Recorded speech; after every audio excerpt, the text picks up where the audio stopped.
नमस्कार दोस्तों, मैं उमाकांत स्वागत करता हूं आप सभी का यूके सर यूनिक शिक्षा में।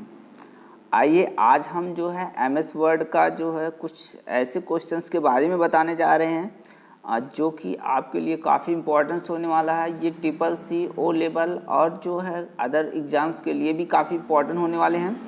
तो आइए जो है ये वो क्वेश्चंस हैं जो बार बार जो है ट्रिपल सी और जो है अदर एग्ज़ाम्स में पूछे जाते हैं।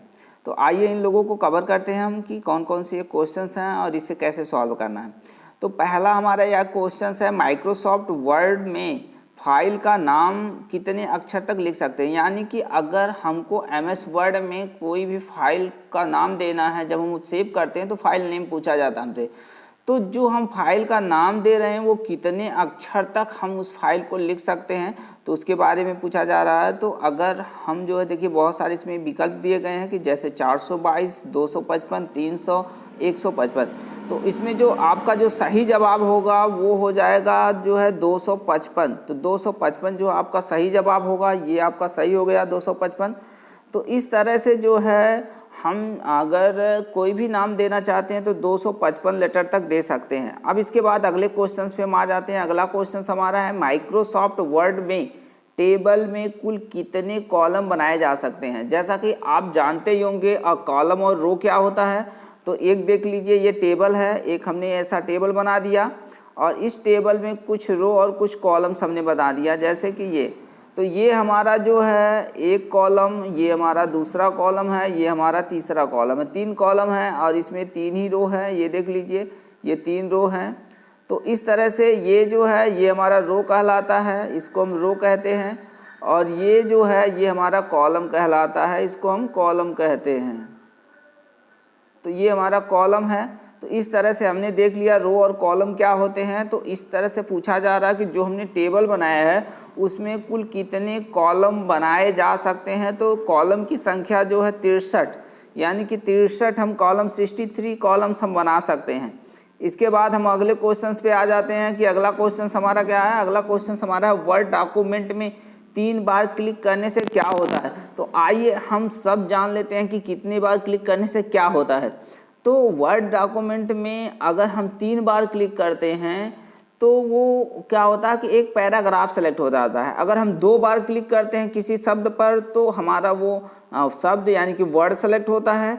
अगर हम एक बार कंट्रोल बटन दबा के एक बार क्लिक करते हैं तो जिस सेंटेंस में हमारा क्लिक होगा, कर्सर होगा, वो सेंटेंस पूरा सेलेक्ट हो जाता है। यानी कि कंट्रोल बटन दबा करके एक बार क्लिक करने से जो है हमारा एक सेंटेंस सेलेक्ट होता है। और इस तरह से जो है अगर हम लाइन के आगे हम अपना जो माउस पॉइंटर रख करके क्लिक करें तो हमारी पूरी लाइन सेलेक्ट हो जाती है।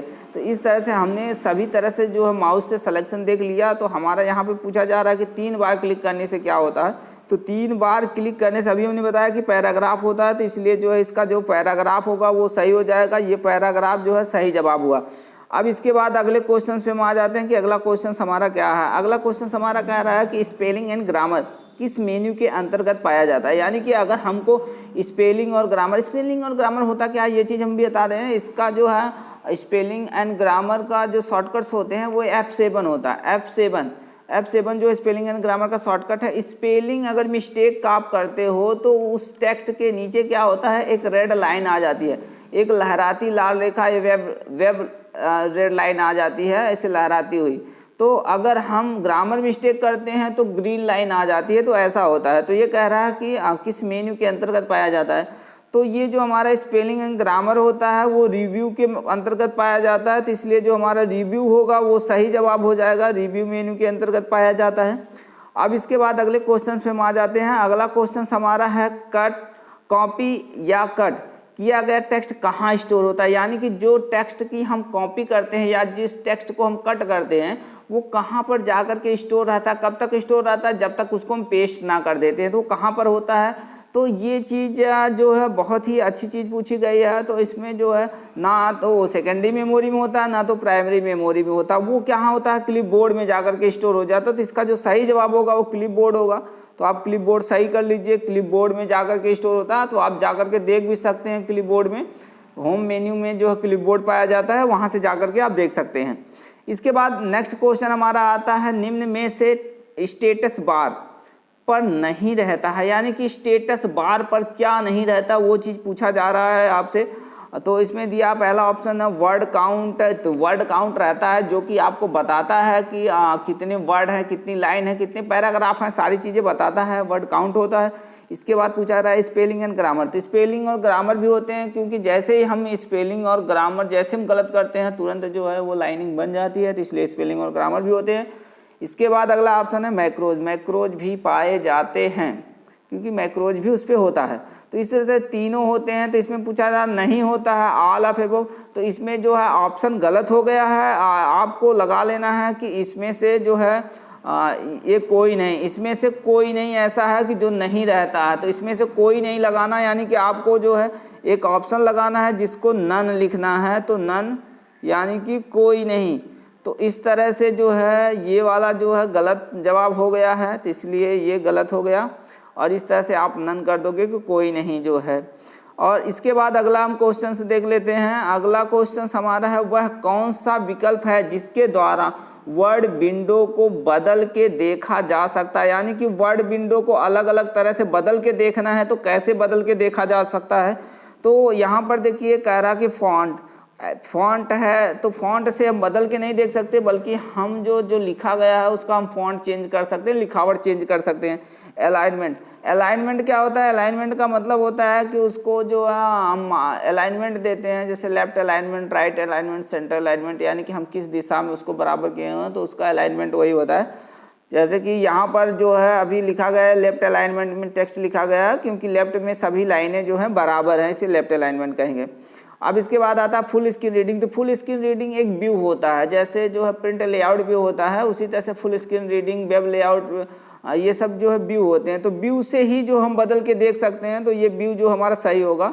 तो यहाँ पे जो सही जवाब होगा वो होगा फुल स्क्रीन रीडिंग। तो ये फुल स्क्रीन रीडिंग एक व्यू है, तो ये हमारा सही जवाब हुआ। इसके बाद हम अगले क्वेश्चन पे आते हैं। अगला क्वेश्चन हमारा है निम्न में से फॉन्ट स्टाइल नहीं है। तो निम्न में से फॉन्ट स्टाइल नहीं है का मतलब है कि कौन सा फॉन्ट स्टाइल नहीं इसमें है। तो बोल्ड, इटैलिक, रेगुलर, सुपरस्क्रिप्ट। तो अभी देखिए बोल्ड, इटैलिक, अंडरलाइन, रेगुलर ये सब तो है, और इसमें जो नहीं है वो है हमारा जो है सुपरस्क्रिप्ट। क्योंकि सुपरस्क्रिप्ट क्या होता है, जैसे हमें ए स्क्वायर लिखना है, तो ए स्क्वायर में 2 जो होता है वो सुपरस्क्रिप्ट होता है, क्योंकि वो ऊपर होता है। तो इसलिए हमारा जो सुपरस्क्रिप्ट जो है सही जवाब हुआ। इसके बाद हम अगले क्वेश्चन पे आ जाते हैं। अगला क्वेश्चन हमारा है निम्न में से कौन सी कमांड टूल मेन्यू में उपलब्ध नहीं होती है, यानी कि टूल मेन्यू में कौन सी कमांड नहीं होती है। तो इसमें देखिए बहुत सारी कमांड दी गई है। ऑटो समरी दिया गया है, ऑटो टेक्स्ट दिया गया है, मैक्रोज दिया गया, ऑटो करेक्ट दिया गया। तो ये सभी होती हैं, लेकिन ये नहीं होती है। तो इसमें देख लीजिए ये जो हमारा है ऑटो टेक्स्ट, तो ऑटो टेक्स्ट का ऑप्शन नहीं होता है टूल मेन्यू में।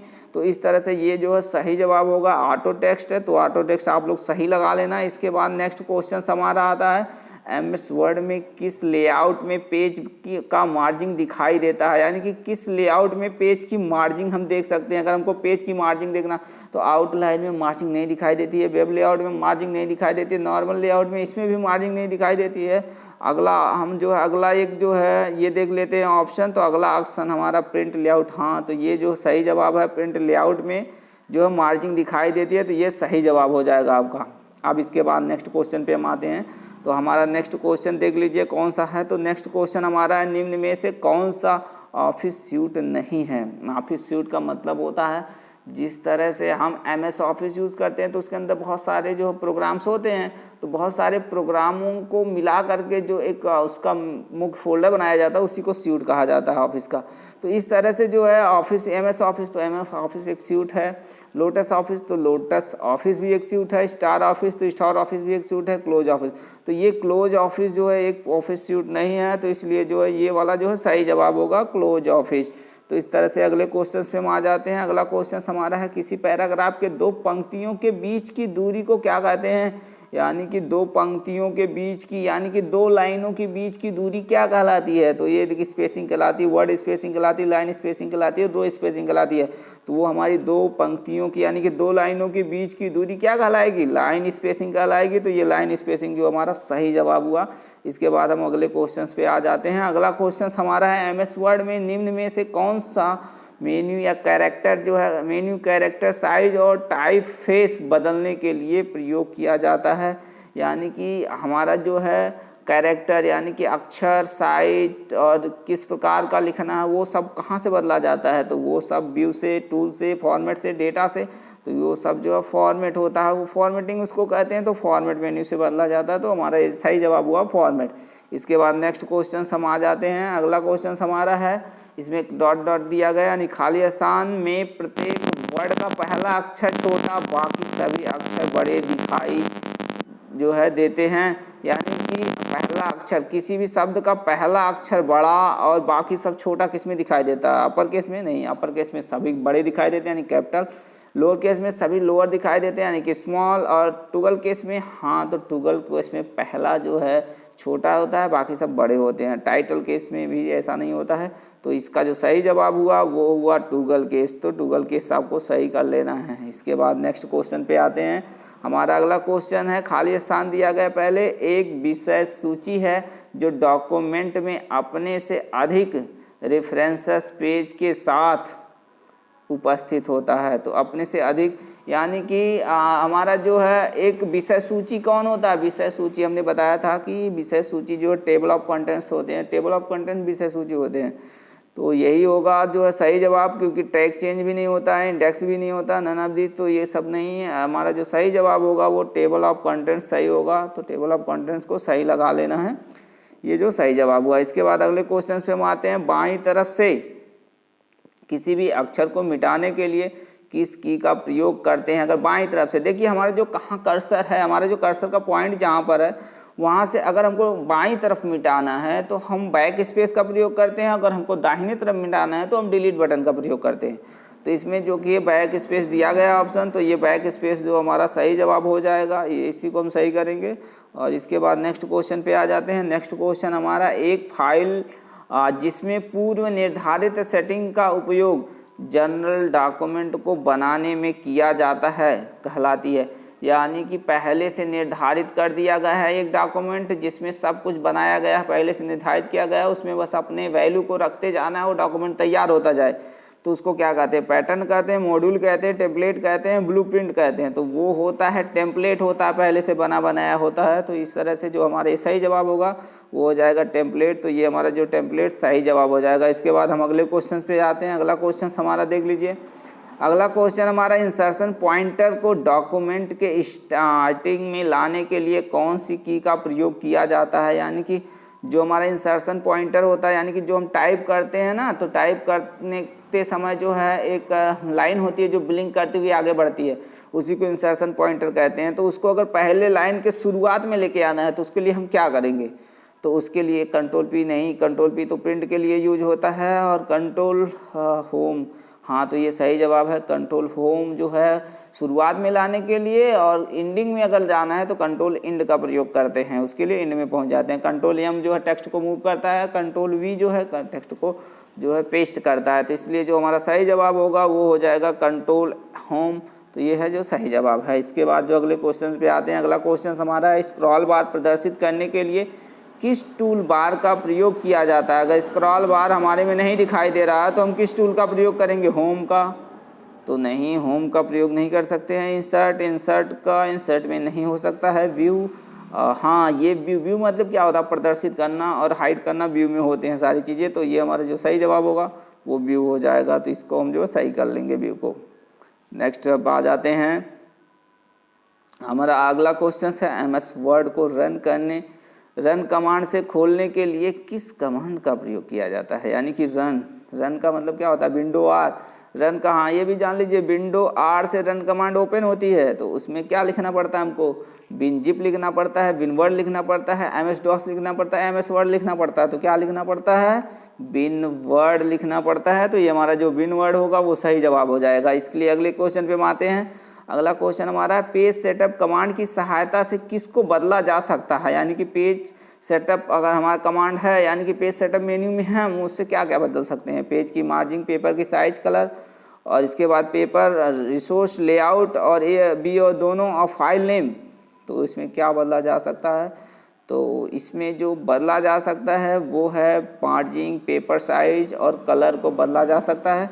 तो इस तरह से जो हमारा सही जवाब होगा वो पहला है ये ए वाला, तो ए वाला हम सही कर देंगे। इसके बाद अगला क्वेश्चन हमारा है कार्य क्षेत्र को मापने के लिए किसका प्रयोग किया जाता है, यानी कि जिस क्षेत्र में हम कार्य कर रहे हैं उसको कैसे मापा जा सकता है, रूलर के द्वारा, मेन्यू के द्वारा, टास्क के द्वारा, टाइटल के द्वारा। तो ये हमारा जो है रूलर के द्वारा मापा जाता है, तो ये हमारा ए वाला जो है सही जवाब हो जाएगा रूलर के द्वारा। इसके बाद नेक्स्ट क्वेश्चन पे हम आते हैं। नेक्स्ट क्वेश्चन हमारा है एक रेफरेंस है जो डॉक्यूमेंट के एक भाग की सूचना को दूसरे भाग में दिखाता है। बहुत ही अच्छा क्वेश्चन है, ये कई बार पूछे गए हैं। इसमें हाइपरलिंक दिया गया है क्रॉस रेफरेंस डॉक्यूमेंट लाइकोस, तो हमारा जो सही जवाब होगा वो हो जाएगा हमारा जो है क्रॉस रेफरेंस। तो ये हमारा जो सही जवाब है वो है क्रॉस रेफरेंस। सही कर लीजिए इसको, क्रॉस रेफरेंस को, यही जो है सही जवाब है। इसके बाद अगले क्वेश्चन पे हम आते हैं। अंतिम कमांड के प्रभाव को नष्ट करने के लिए कौन सी कमांड का प्रयोग होता है, ये तो बहुत ही इम्पोर्टेंट क्वेश्चन है। यानी कि अंतिम कमांड के प्रभाव को, यानी कि कोई भी चीज़ हम बना रहे हैं उसमें जो सबसे लास्ट में हमने किया है उसको अगर हमें ख़त्म करना है या वैसा नहीं हमको करना है तो उसके लिए हम क्या प्रयोग करते हैं। तो यहाँ पे ऑप्शन है रीडू, कट, अंडू, क्लियर। तो उसको हम कंट्रोल जेड करते हैं, तो कंट्रोल जेड क्या होता है, तो कंट्रोल जेड से ही अंडू होता है, तो उसका जो सही जवाब होगा वो अंडू होगा। इस तरह से जो है ये सही जवाब हो गया। अब इसके बाद अगले क्वेश्चन पे हम आते हैं। अगला क्वेश्चन हमारा है किस कमांड की सहायता से किसी भी टेक्स्ट या फॉर्मेटिंग को अस्थायी रूप से हटाया जा सकता है, यानी कि कौन सी कमांड का प्रयोग करके हम किसी टेक्स्ट की फॉर्मेटिंग को अस्थायी रूप से हटा सकते हैं। तो डिलीट, तो डिलीट तो होता है तो उससे जो है सभी फॉर्मेटिंग नहीं हटती है, जैसे हमने कोई कलर वगैरह किया तो वो नहीं हट सकता है, बाकी कंटेंट तो हट जाते हैं, डिलीट हो जाते हैं। इसके बाद आता है डिलीट ऑल, तो डिलीट ऑल से भी नहीं हटता है। क्लियर, क्लियर से तो हाँ एक तो हट जाएगा लेकिन सभी नहीं हटेंगे, और क्लियर ऑल से जो है सभी हट जाते हैं। तो ये हमारा जो सही जवाब होगा वो हो जाएगा क्लियर ऑल। तो इस तरह से हमारा जो है क्लियर ऑल सही जवाब हुआ। इस तरह से हमने 25 क्वेश्चन कवर किया। ये काफ़ी इंपॉर्टेंट क्वेश्चन है और जो है ये बार बार एग्जाम में पूछे जाते हैं। तो इस तरह से जो है आप इसको ज़रूर से ज़रूर इसको पूरा वीडियो देखें और इसको जो है एकदम बिल्कुल तैयार कर लें अगर आपको एग्ज़ाम पास करना है तो इस तरह से हम अगला जो है अगली वीडियो में अपने जो है कुछ और क्वेश्चंस लेके आने वाले हैं एमएस वर्ड के। तो हमारे ये जो 3 एमएस वर्ड के कुल 3 पार्ट हो गए। तो इस 75 क्वेश्चन को आप अगर रट लिए हो तो समझ लीजिए कोई भी एमएस वर्ड में आपको फेल नहीं कर सकता है। और ये अगर हमारी वीडियो आपको पसंद आए तो इसे लाइक करें, अन्य लोगों के साथ शेयर करें और हमारी नई वीडियो पाने के लिए जो है इसे सब्सक्राइब करें और बेल आइकन पे ज़रूर क्लिक करें। धन्यवाद।